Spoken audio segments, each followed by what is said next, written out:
Good morning friends, एक बार फिर से स्वागत है आपका शर्मा जी टैक्स अपडेट्स में। आज डिस्कस करेंगे GST on renting of commercial properties and residential properties. उससे पहले फॉरवर्ड चार्ज और रिवर्स चार्ज जान लेते हैं क्या होता है। फॉरवर्ड चार्ज होता है जब कोई सप्लायर अपने रेसिपिएंट से टैक्स कलेक्ट करके गवर्नमेंट को पे करता है, आइदर थ्रू कैश लेजर और थ्रू क्रेडिट लेजर।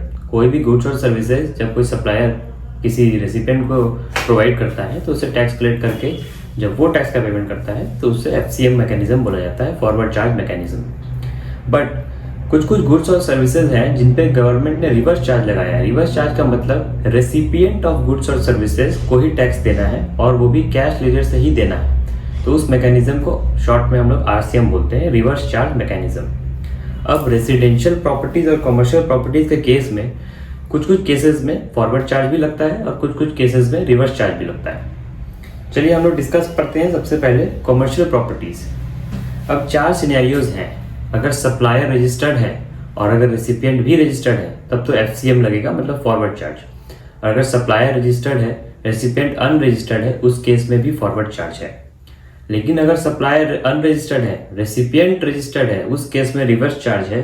बट इस केस में ये ध्यान रखें कि रेसिपिएंट अगर कंपोजिट डीलर है तब वो एग्जेम्प्ट है।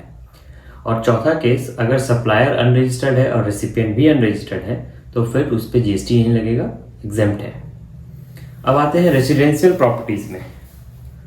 सबसे पहला केस, अगर सप्लायर रजिस्टर्ड है और रेसिपिएंट भी रजिस्टर्ड है तब तो आरसीएम लगेगा, रिवर्स चार्ज। लेकिन अगर सप्लायर रजिस्टर्ड है और रेसिपिएंट अनरजिस्टर्ड है तब एग्जेम्प्ट है। थर्ड केस, सप्लायर अनरजिस्टर्ड है और रेसिपिएंट भी अनरजिस्टर्ड है, उस केस में एग्जेम्प्ट है। लेकिन अगर सप्लायर अनरजिस्टर्ड है, रेसिपिएंट रजिस्टर्ड है तब आरसीएम है। ये थी रजिस्टर्ड अनरजिस्टर्ड के सारे cases scenario for residential and commercial. अब जीएसटी का रेट सारे केसेस में ही 18% है, 18% की जीएसटी लगेगी। जीएसटी नॉर्मली हम लोग जीएसटीआर 1 फाइल करके अपना लायबिलिटी बुक करेंगे, 3B में उसका पेमेंट करेंगे। बट रिवर्स चार्ज वाले केस में 3B में ही हमें शो करना पड़ता है, inward supply liable to reverse charge. उसमें हम लोग 3B में अपना रिवर्स चार्ज दिखाएंगे और टैक्स का पेमेंट करेंगे through cash ledger.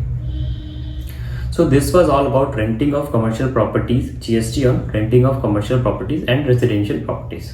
Thanks for watching. Have a nice day and bye-bye.